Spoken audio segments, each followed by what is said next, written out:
Bonsoir.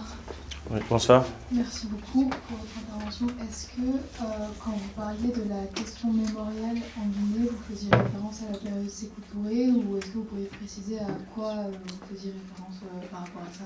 Oui, cette période fait partie parce qu'elle a été charnière. Elle n'est pas, c'est pas exhaustif. Lorsque je parle des crimes d'État, l'État guinéen a commencé à exister en 1958 parce que la Guinée, c'était la Guinée française d'avant, donc l'indépendance. Et tout ce qui a été commis comme crime, bien naturellement, peut être concerné. Et un aspect illustratif de cela que j'ai évoqué dans mon livre. Après l'indépendance, pour ceux qui ont étudié en Guinée, ils peuvent avoir cette impression, la même impression que moi. C'est-à-dire ceux dont les noms ont été retenus dans les manuels scolaires, dans les ouvrages, en ce qui concerne l'histoire de notre pays, on se rend compte qu'il y a eu beaucoup d'omissions. Est-ce que ce sont des omissions volontaires? Je crois fermement. Parce que le processus d'indépendance pour la Guinée n'a pas commencé en 1956, encore moins en 1954. Il a commencé au lendemain de la Deuxième Guerre mondiale sur la base de la promesse du général de Gaulle après le discours de Brazzaville pour donner l'autonomie aux colonies suite à leur contribution aux efforts de la guerre. Mais l'histoire de notre pays a été mal enseignée. Elle a été écrite d'ailleurs avec l'intention de désorienter les populations. On a héroïsé certains, on a diabolisé d'autres. Il y a encore des familles en Guinée dont les parents ont contribué à la lutte pour l'obtention de l'indépendance, mais qui ne se sont jamais retrouvés dans les mémoires de notre pays. Ils n'ont jamais été célébrés. Ils ont été systématiquement ignorés. Le PDG, à l'époque, a fait écrire l'histoire en sa faveur. C'est ça la vérité, c'est ça la réalité. Et puisque chez nous, c'est l'État qui impose sa version des choses, et l'État est incarné par des personnes qui avaient l'intention de manipuler l'histoire et les mentalités pour que les populations soient égarées, c'est cette version qui a été enseignée, c'est celle-là qui a été diffusée au niveau social. Et il est temps, et il est encore temps, que les Guinéens puissent fouiller davantage. Et je crois, et je le porte dans notre vision politique, les sociologues, les historiens auront beaucoup de travail. Parce qu'il faut creuser, il faut réécrire, il faut rétablir la vérité, il faut croiser les versions, il faut mettre de la contradiction. Chez nous, lorsque vous évoquez l'histoire, notamment l'histoire politique, lorsque vous évoquez la problématique de l'ethnie, tout le monde a tendance à vouloir vous étouffer. Dès que vous en parlez, on va commencer à dire attention, il ne faut pas en parler, tu vas frustrer tel, tu vas... Ce n'est pas en se taisant sur les problèmes existants qu'on va les résoudre.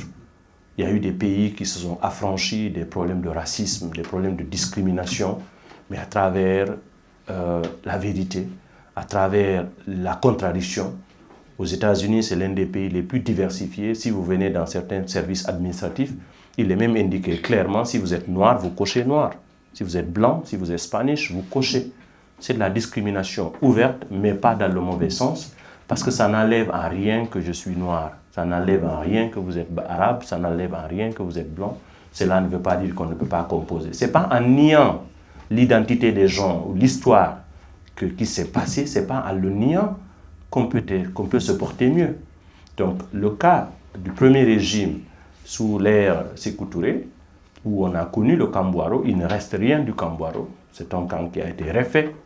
Heureusement qu'il y a les familles des victimes qui ont collecté beaucoup de données, beaucoup d'informations historiques. Moi, quand j'étais étudiant, par curiosité, je partais au Kambouaro, je me promenais, je peux refaire dans ma tête le dispositif du camp.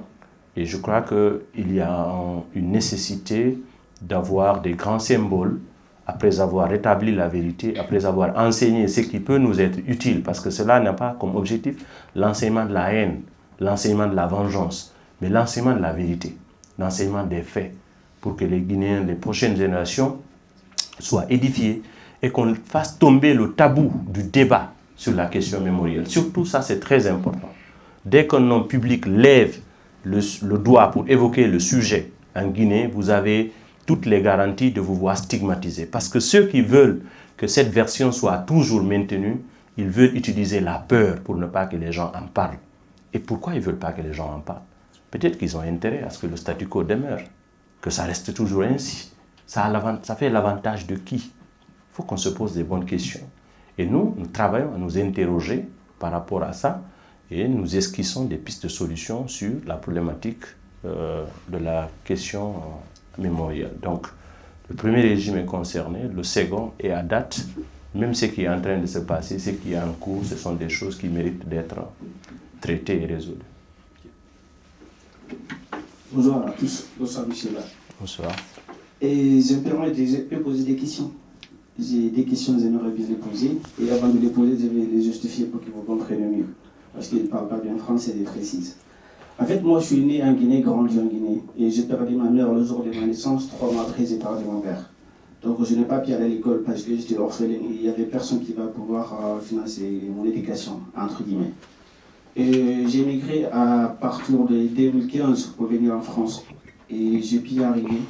J'ai traversé tous les pays, on va dire, pour venir ici. Je dirais c'est arrivé. Donc, en 2017, j'ai mis mon premier pied à l'école, ici en France. Donc, même l'État n'a pas aussi non plus amené à l'école les citoyens français. Parce que maintenant, on voit la différence quand on parle de l'État français et des citoyens français. Donc, pourquoi je n'ai pas pu aller à l'école? On va dire qu'il y a beaucoup de personnes, à chaque personne qui arrive à avoir un enfant, la première chose dont ils pensent, c'est de lui donner une bonne éducation. Et si tu n'as pas de parents, c'est comme si tu es isolé. Et puis comme les orphelins à Conakry. Donc je me demande aujourd'hui où je suis, je peux aller à l'école puis apprendre certaines choses, apprendre le métier. Ici, grâce à la France, je vais dire, vu que je n'ai pas y avoir cette chance en Guinée. Donc aujourd'hui, en pensant en Guinée, et moi et mes collègues également, mon pote qui est à côté, nous avons créé une association qui s'appelle Éducation pour l'avenir des orphelins et des albinos en Guinée. Depuis 2022, nous parrainons aujourd'hui 35 enfants à Conakry. Donc nous les accompagnons tout ce qui est frais scolaires, également la santé, nous prenons là totalement en charge. Et c'est nous les jeunes qui financent, ce n'est pas quelqu'un d'autre. Donc la question que je me pose aujourd'hui, il se peut que nous, on ne peut pas rester là tout le temps pour faire ça. Et nous n'allons pas pouvoir aider tous les enfants de la Guinée. On en a beaucoup des orphelins, également des albinos qui n'ont pas l'accès à l'éducation. On sait que c'est compliqué en Guinée. Quelle est votre vision des politiques par rapport à l'éducation? Vu que vous êtes en train de conquérir le pouvoir, je vous les souhaite carrément un jour que vous devenez président de la République. C'est mon souhait. La deuxième question aujourd'hui, on va voir les diplômés en Guinée et les diplômés en étranger. Donc ceux qui sont diplômés en étranger sont plus de chances de réussir en Guinée, sont plus de chances d'avoir des postes de responsabilité en Guinée, plus que ceux qui sont diplômés en Guinée. Ce qui nous amène à tous les jeunes Guinéens qui ont envie d'émigrer, aller à quelque part pour apprendre, pour avoir des diplômes. Ça c'est un. La deuxième chose, et tous ceux qui se trouvent en Guinée, ils valorisent les étrangers en Guinée plus que les frères eux-mêmes, plus qu'entre nous. Donc tout ce qui vient de l'extérieur est plus important sur les yeux des Guinéens et plus que ce qui a été fait en Guinée. Donc je pense qu'il faut une sensibilisation pour que ce qu'on dit l'infériorité des Guinéens issus d'étrangers. Est-ce que vous avez pensé d'avoir une façon de sensibiliser les gens et pour qu'on puisse se valoriser entre nous et qu'on puisse s'aimer et pouvoir vivre ensemble, parce qu'on est condamné de vivre ensemble en Guinée. Je vous remercie. Merci beaucoup. Alors, votre histoire est très touchante, comme vous l'avez dit, elle concerne aussi beaucoup de vos compatriotes. Et félicitations pour ce que votre association fait pour les enfants qui ont connu la même situation, ou qui vivent la même situation que vous. C'est vrai que c'est très bien, mais ça reste toujours marginal tant que l'État ne prend pas ses responsabilités par rapport à ses différents besoins. Moi, je suis un éducateur, je suis aussi un parent d'élèves, parce que j'ai 4 enfants, donc je suis très sensible à la question de l'éducation. Et par vocation et par passion, par devoir aussi, je me suis engagé dans le domaine de l'enseignement depuis la fin de mes études. Tout ce que je fais, c'est associé à l'enseignement. Je revendique aujourd'hui une douzaine d'années dans le milieu universitaire. J'ai donné pendant plusieurs années des cours de géopolitique, des cours d'économie de développement. J'ai fait des études en finance et en sciences politiques, donc je m'investis en se disant qu'en contribuant à qualifier la jeunesse, en contribuant à partager ce qu'on a comme savoir et comme expérience, je crois que c'est l'un des meilleurs services qu'on puisse rendre à son pays. Mon père n'a pas été à l'école, mais il m'a toujours appris que enseigner et soigner font partie des métiers les plus nobles que le monde ait créé, et que c'est un don de soi, c'est un sacrifice pour lequel Dieu paye toujours. Alors je crois en ces valeurs, comme vous. Et Dieu merci, vous avez eu la chance d'être dans un pays qui vous a donné l'opportunité d'aller à l'école, ce que votre pays n'a pas fait pour vous, et vous avez pensé à le rendre à d'autres qui ne peuvent pas arriver ici, comme vous avez eu cette chance. C'est très bien de partager, je vous félicite pour ça. L'éducation est l'un des éléments importants de notre vision politique, dans le sens où nous pensons que le système éducatif guinéen actuel n'est plus adapté aux besoins du marché de l'emploi. Nous sommes d'obédience libérale sans être doctrinaires, donc nous ne sommes pas aussi esclaves des pensées des libéraux, mais nous pensons à un libéralisme guinéen dans le sens où le secteur privé est le secteur qui peut beaucoup plus aider à la création des emplois, et la finalité des initiatives politiques, c'est bien entendu l'amélioration des conditions de vie des gens. Nous croyons à un système éducatif qui perfectionne les jeunes Guinéens beaucoup plus dans les domaines professionnels et qui puisse les aider à accéder à des métiers qui peuvent leur permettre de construire leur vie sans aussi perdre beaucoup de temps dans les études. Nous croyons à un système, par exemple, qui réduit le cycle primaire et secondaire à 12 ans au lieu de 13 ans et l'école obligatoire à partir de l'âge de 3 ans. Vous savez, la méthode qui existait avant, c'était tout le monde à 6-7 ans, on allait à l'école. Et aujourd'hui, la technologie a fait de sorte que chacun peut avoir accès à beaucoup d'informations, et la participation de l'étudiant ou de l'élève lui-même dans sa propre formation est une méthode qui paye, parce qu'il faut susciter de l'intérêt pour les gens dans leur propre programme. En général, chez nous, on apprend beaucoup plus des notions qu'on ne développe l'esprit critique. Nous ne croyons pas à une école qui met beaucoup plus de théorie dans la tête des gens, mais une école qui apprend aux gens à réfléchir par eux-mêmes et à opérer des choix. Et ce qui fait qu'en général, nous constatons les choses, nous ne les changeons pas. Et tous ceux qui étudient en Guinée, vers la fin, ils se demandent qu'ils seront le salarié de qui, alors qu'on n'est pas forcément parti à l'école pour être le salarié de quelqu'un. Il faut qu'on soit inventif.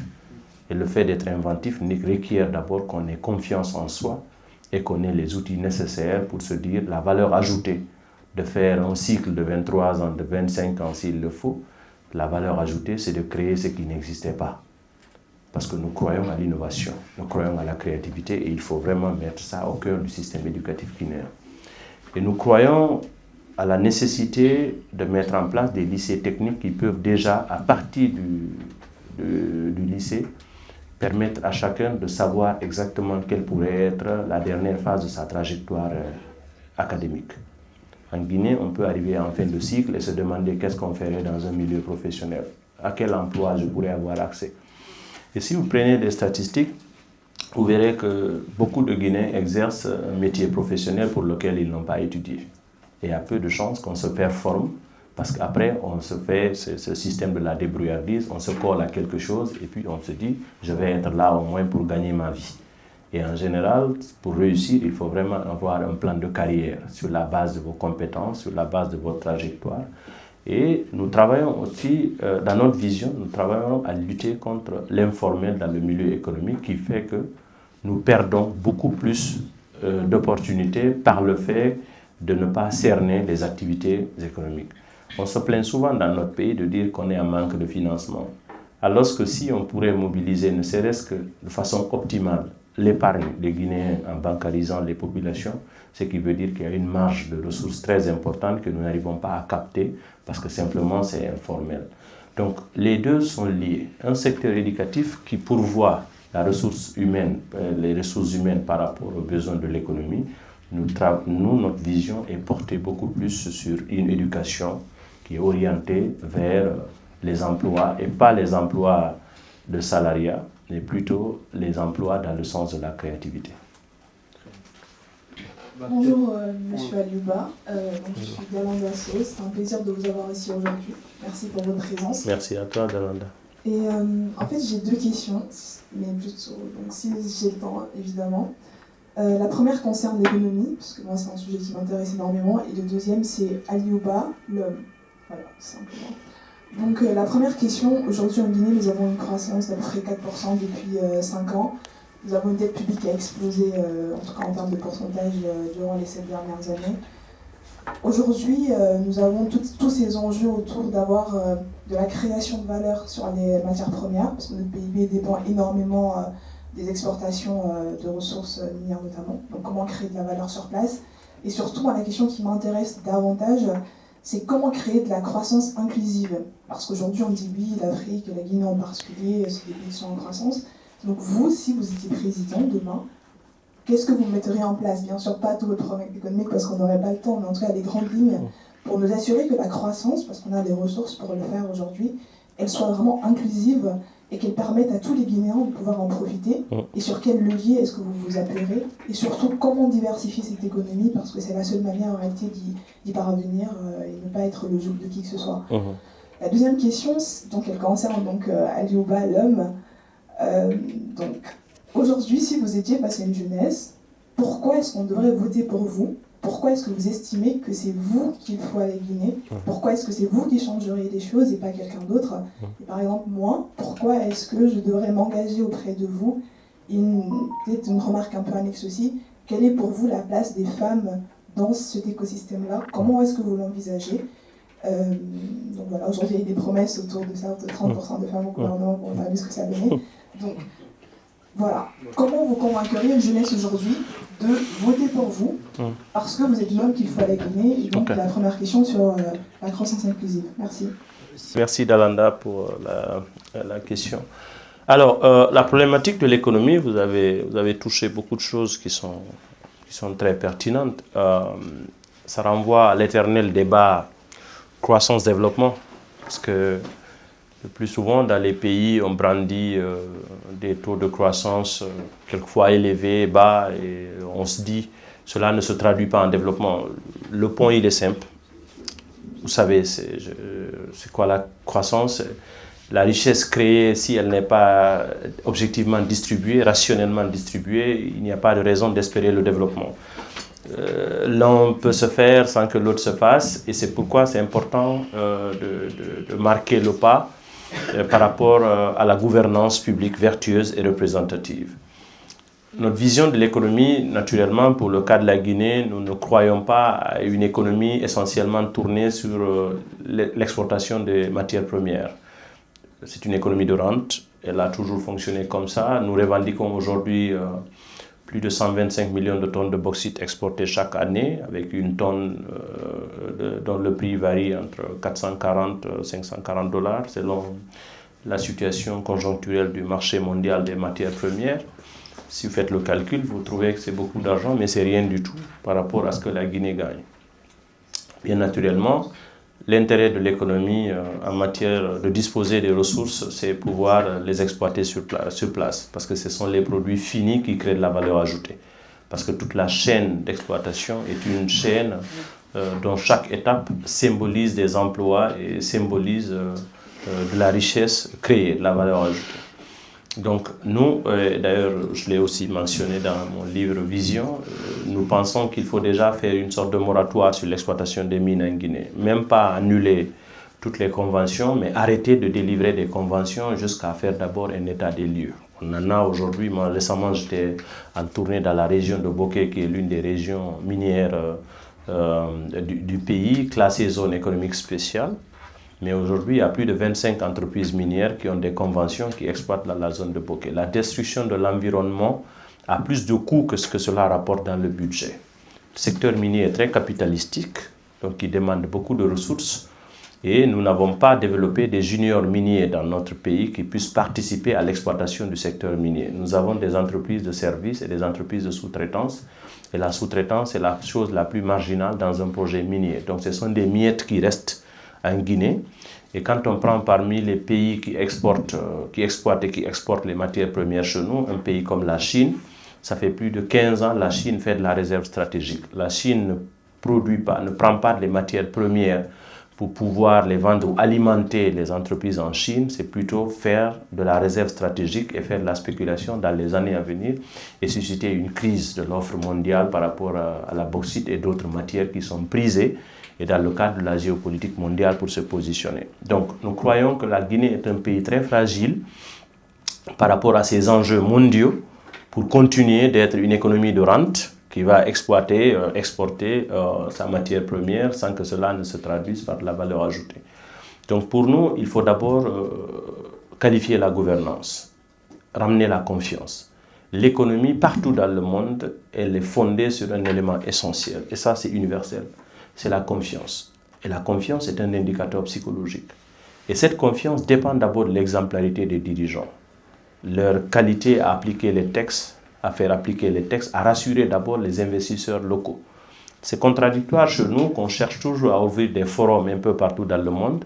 On veut rassurer des investisseurs étrangers, étant donné que les investisseurs locaux sont méprisés dans le circuit économique. Les premiers créateurs de richesse dans un pays, ce sont les acteurs locaux de l'économie. Parce qu'aucune personne ne viendra dans un pays investir 100 millions de dollars, 1 milliard de dollars sans avoir des associés locaux.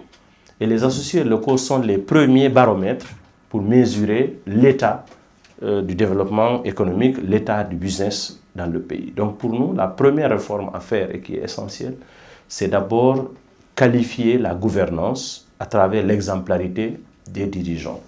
Et lorsque cette phase va se réaliser, les priorités portées sur les infrastructures, on ne peut pas faire du développement économique sans la mobilité des personnes et des biens. C'est un pays enclavé.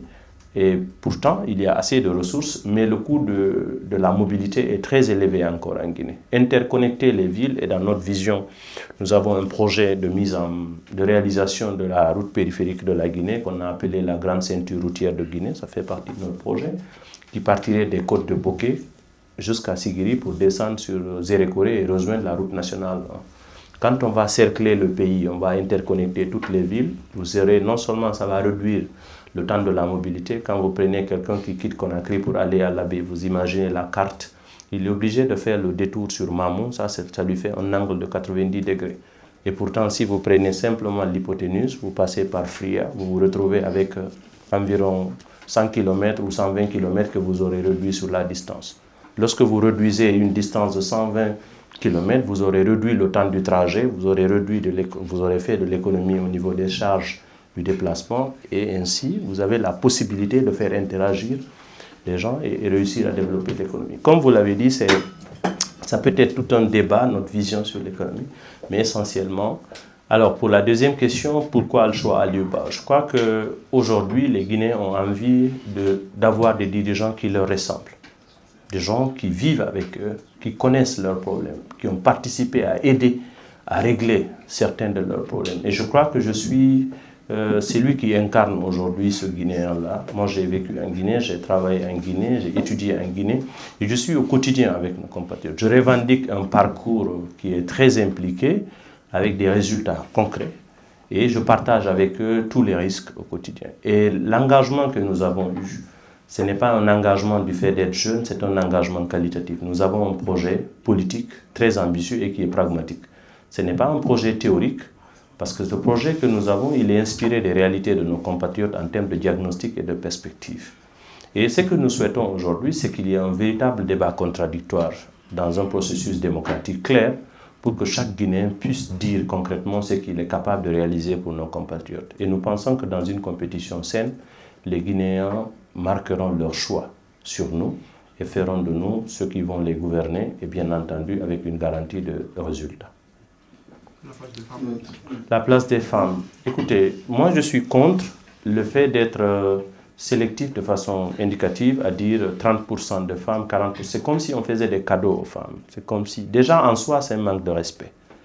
Les femmes constituent une composante de la société, elles sont majoritaires en Guinée, elles sont plus de 52% de la population. Il n'y a pas à leur attribuer des miettes comme si on leur donnait des faveurs. Les femmes sont impliquées à tous les niveaux de la vie dans notre pays. Et d'ailleurs, il est avéré dans beaucoup de pays où l'économie, les véritables acteurs de l'économie, c'est la couche féminine. Et j'ai vu des pays en Asie où il est prouvé que la réussite du système de microcrédit a beaucoup plus été prouvée, parce que les femmes, quand elles souscrivent à un petit crédit, à une petite échelle, elles peuvent plus se développer et il y a plus de garanties qu'elle ait de l'impact positif sur les enfants que quand ce sont les hommes. Une femme qui s'épanouit a plus de chances d'aider ses enfants à s'épanouir que quand c'est un homme qui le fait. Donc il y a toutes les raisons du monde de mettre les femmes au centre de nos préoccupations sans donner l'impression qu'on leur accorde des petits avantages ou des faveurs. En Guinée, on fait de la coloration hypocrite. Lorsqu'on dit accorder 30% de femmes, c'est pour simplement paraître bien, paraître gentil. Et nous n'avons pas cette perception des choses. La femme et les hommes sont des composants de la société, en tenant compte de nos valeurs, bien entendu, et de nos traditions.